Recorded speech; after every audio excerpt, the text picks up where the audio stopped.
Spirit, I need you. Come, Holy Spirit, I pray. Come with your strength and your power. Examine yourself. Tingnan mo dito. Sa 2 Corinthians chapter 13 verse 5, sabi to, examine yourself. Pag hindi mo ito nasuri yung sarili mo, at hindi mo na pag-ingatan ang sarili mo, yung bihid mo, whether you be in the faith, prove your own self. Know you're not your ourself. How that Jesus Christ is in you. Paano kung si Kristo na sa'yo? Except be, you are reprobate, yun, itinakwil ka. Kailangan pala natin suriin ang sarili natin. Kasi siya'y naghihintay lang ng pagkakataon. Diba? Examine yourself. Whether you be in the faith, kung nasa pananampalataya ka na, baka mamaya wala ka na sa pananampalataya. Kaya itong tao nung nakita ko ito, si Gio Salazar, ibay, kahit subukan nyo, encounter nyo yung tao nito, makikita nyo yung spirit niya, kaya hindi na siya. Ibang espiritu na. They are using the word of God. Ginagamit niya yung Biblia eh. Ginagamit niya yung kasulatan. Ginagamit niya yung kasulatan. Pero hindi niya napapansin sa kanyang sarili na siya ay nagagamit na ng dyablo. Di ba? Nagagamit na siya. Kapag ikaw ay nagagamit na, kaya nga sa din ng iba, no? Kaya nga sabi, kaya nga dapat siyasatin ninyo ang iyong sarili kung kayo'y nasa pananampalataya. Kasi ano ba talaga ang pananampalataya mo? Either nananampalataya ka, pero hindi mo nakikita yung sarili mo, nasa outside na ng pananampalataya ng katotohanan. Di ba?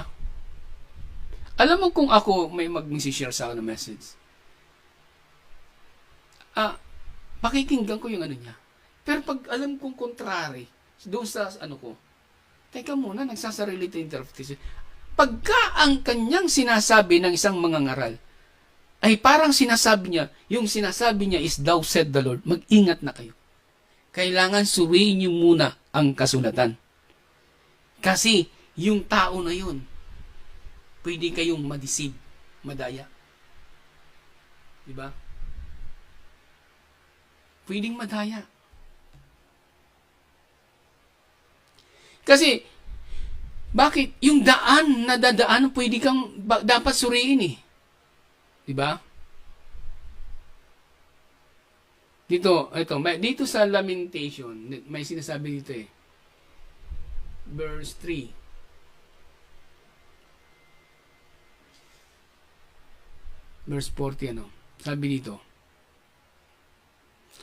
ating usisain at suriin ang ating mga lakad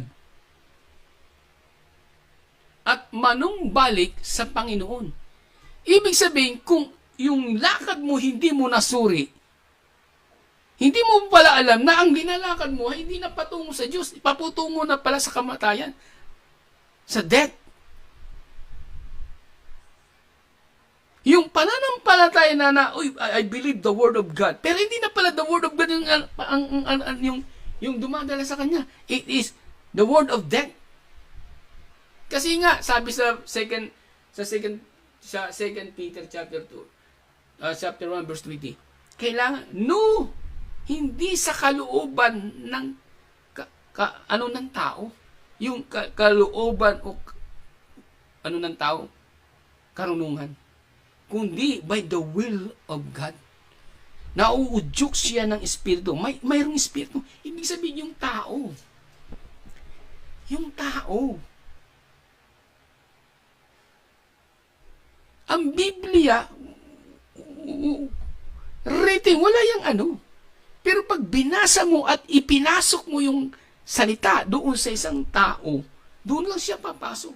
Paano kung ang salita taliwas doon sa kasulatan? Di pa sabi ni Satanas,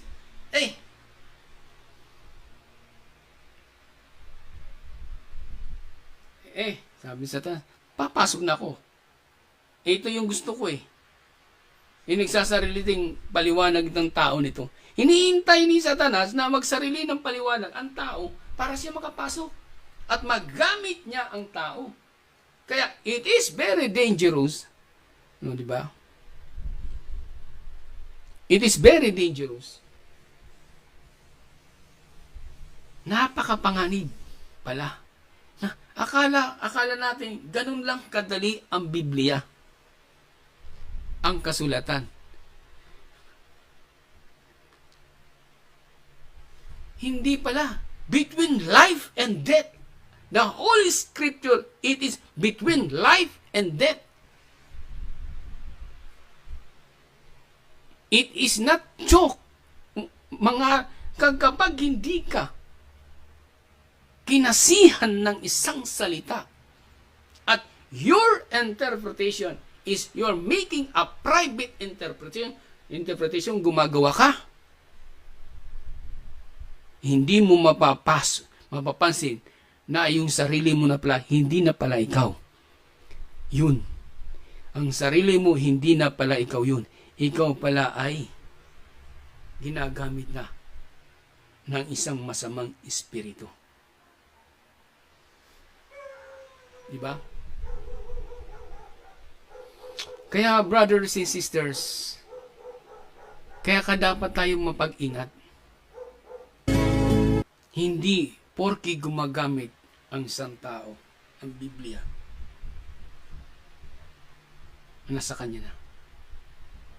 Kaya ito ring warning sa mga leader.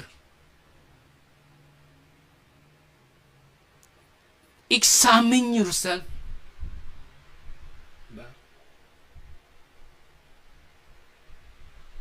Kapag ang salita mo,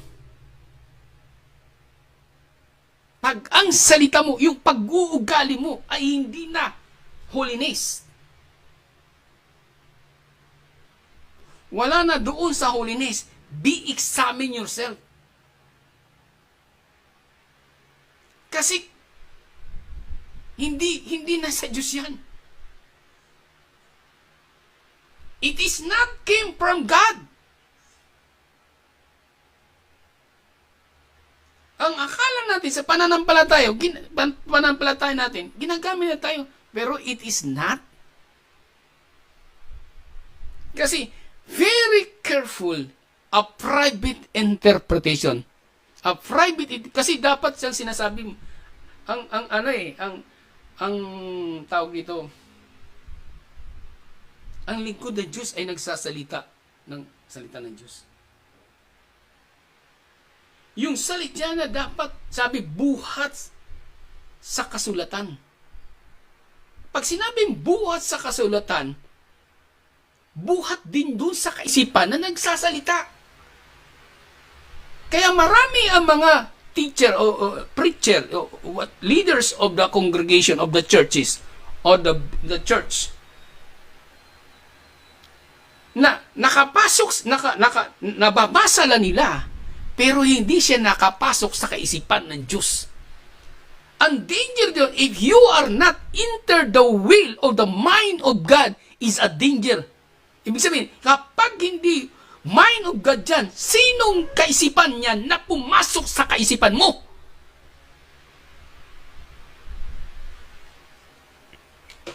Sinong kaisipan niya na pumasok sa harapan natin?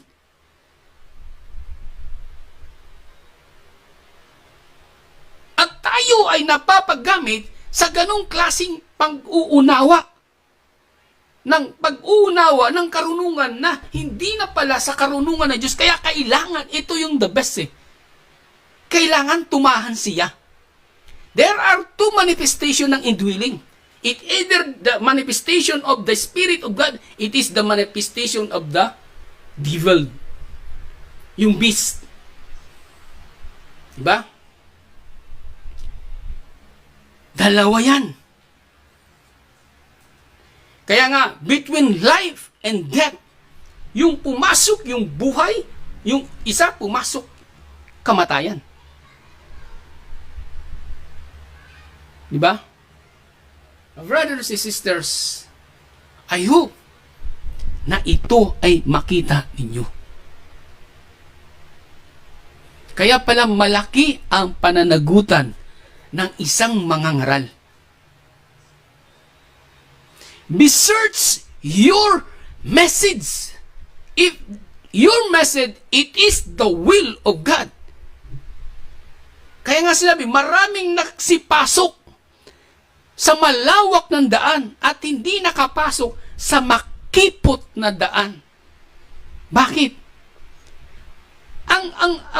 Ang malawak ng daan, nagkaroon sila ng sariling free will. They are using a free will. They are using a private interpretation, but it is not the will, of God. Hindi biro ang mangaral. Pag hindi ikaw tinawag pala, it is a critical condition. Diba? It is a critical condition ang kalagayan mo. Marami nagpapaliwanag sa Facebook, sa YouTube, at maraming gumagamit ng salita ng Diyos. They are desire to be a preachers of God. Maganda yun. Pero dapat examine muna, kailangan makita sa iyo, kailangan makita ang declaration, yung kanyang, makita mo yung sign that God is using in you, God is restored in you, and use the word of God. If it is not, kung hindi, ito, kalooban ng Diyos, ito ay nagsasarili ka for your exalted, para sa iyong pagpamataas, para kuwari ikaw hindi. Kasi kapag ginamit ka, may papakita sa iyo ng mga bagay na sign. Either dreams, vision, and prophecy, and revealing of the word. May mapapansin ka na nagre-reveal siya sa'yo. May mapapansin ka Pero kung ang kalagayan mo ay nasa base ka lang doon sa sinasabi ng tao, wari nakikinig ka na doon sa isang tao, kahit nakikinig kayo sa isang tao, darating din siya i-reveal din sa iyo kung ano sinasabi ng tao. If you are the temples of God, the Spirit of God, it is in you. The Spirit will reveal you what is written within. At ipapakita niya, at ipapaunawa niya, yung backside of the book, ipapakita niya. Ano yun? Kasi nakakatakot. Dalawa pa lang magpapaliwanag. Kaya ang Biblia mapanganib. Kapag di mo nakita, na-discern mo ang isang mangangaral, na ito palang mangangaral ay hindi pala kinasihan ng salita ng Diyos. Ibig sabihin, ang Biblia kasi parang pintuan yan ng dimension ng salita ng Diyos Kung ikaw ay nasa written within lang at hindi mo ka nakapasok doon sa salita at hindi ka pinapasok doon sa salita, kailangan makapasok ka Kasi kung ikaw ay nakapasok sa salita at yung salita ay nakapasok sa iyo, kailangan makapasok sa iyo. Yung salita kailangan makapasok sa iyo para ipakita sa iyo yung loob ng salita.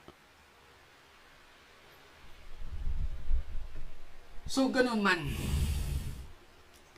Kaya, kita mo yung may napansin ako mga ngaral na itong taong nito, si Gio. Ako, kita mo yung kalagayan ko ngayon. Yung isang cellphone ko, hindi ko nagagamit ito. Pero, kaya yan. Katapat lang pera yan. Pero, gagawin yan Hindi, walang magagawa ang kalaban na pigilan yan. Talagang mabubuksan. Sa ayon nyo sa gusto, mabubuksan yan. At hindi kayang pigilin yan. Ha? Itong pagbubukas ko ito, itong paghayag kong nito, damay, pati in-time believers. Mga in-time messengers.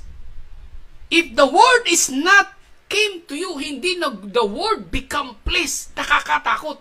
Kasi nag-aabang lang yung halimaw, yung beast, na magkaroon ka ng sariling pag-uunawa, hindi sa pag-uunawa ng Diyos.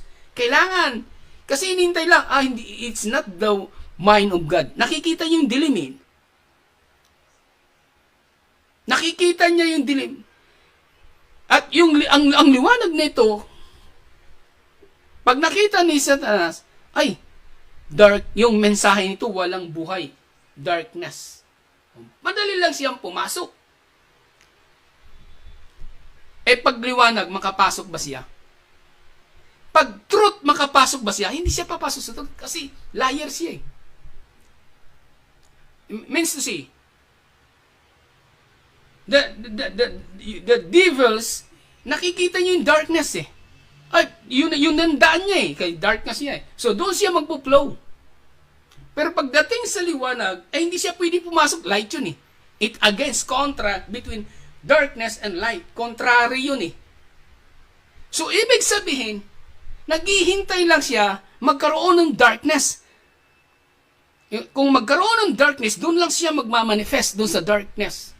Sa dilim. So, ibig sabihin, siguraduhin mo. Kaya nga sabi, yung the word become flesh.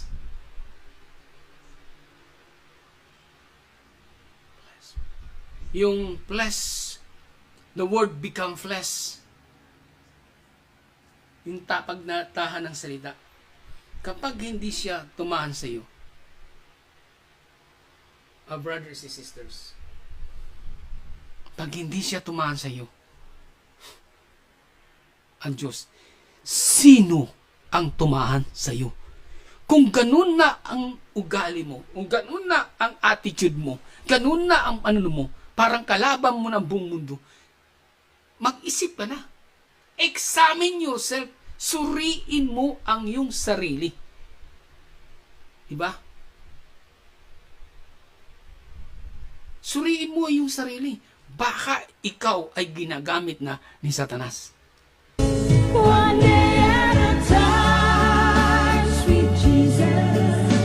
That's all I'm asking of you. Just give me the strength to do every day. Alam mo, nung nakita ko ito, nung inahayag to sa akin, natakot ako. Kasi bakit? Ang dami pala nakapasok.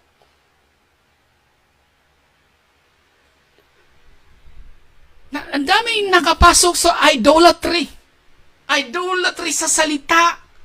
Idolatry sa tao. Idolatry sa mga image o sa mga taong ginamit. Ang dami. Ang daming pumasok sa idolatry. Nakita nyo? Pwedeng i-idol mo yung salita. Diba?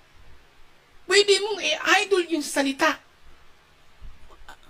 Uy, hindi, itong idolatry, no?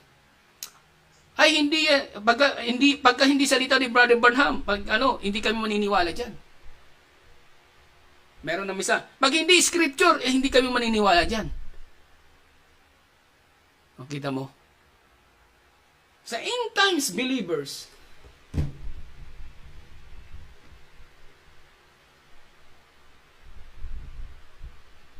sa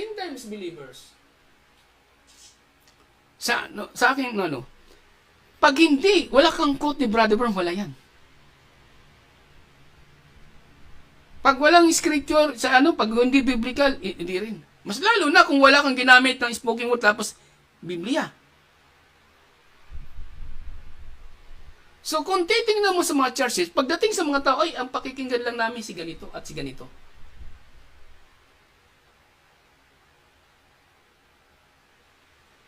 Hindi niya nakikita yung spirit. Kailangan yung ma-discern yung salita. He transforms sa isang tao kung sinong gusto niya. Hindi lahat ng panahon ng isang bikulo ay nagagamit siya. Minsan gumagamit siya ng isang bata. Minsan gumagamit siya kung sino pa na nakita niyang karapat-dapat. Diba? So, nakakatakot ang Biblia kung hindi ikaw talaga lingkod. At hindi lang yun, kung hindi siya manahan sa iyo, kung hindi ginamit, yung kung ang salita niya ay hindi will niya, kundi, kasi kapag hindi will niya ang salita, kailangan the word, yung mind of God, mind of Christ is become in the written within para makapasok ka doon sa backside of the book. Kasi kung hindi, nakakatakot. What I have to do. Yesterday's gone. Kung bakit ito sinasabi ko, na ma-examine ng isang tao. Kaya nga sabi dito, sapagkat hindi sa kalooban ng tao dumating ang hula kailanman kundi ang mga tao ay nagsalita buhat sa Diyos. Kailangan yung salita mo buhat sa Diyos. Diba? Dapat ang salita buhat sa Diyos. Ang ano naman kasi, ang written will, buhat sa Diyos yan. Buhat sa Diyos yan. Pero kapag nagkaroon ka na sariling interpretation in contrary to the word, hindi na buhat sa Diyos yan. Di ba? Karamihan, ginagamit lang nila ang Biblia. Pero hindi na pala Biblia ang ginagamit nila. Kaisipan na ng diablo. Diba? Kaisipan na ng diablo. Kaya tayo, sa huling kapanahunan,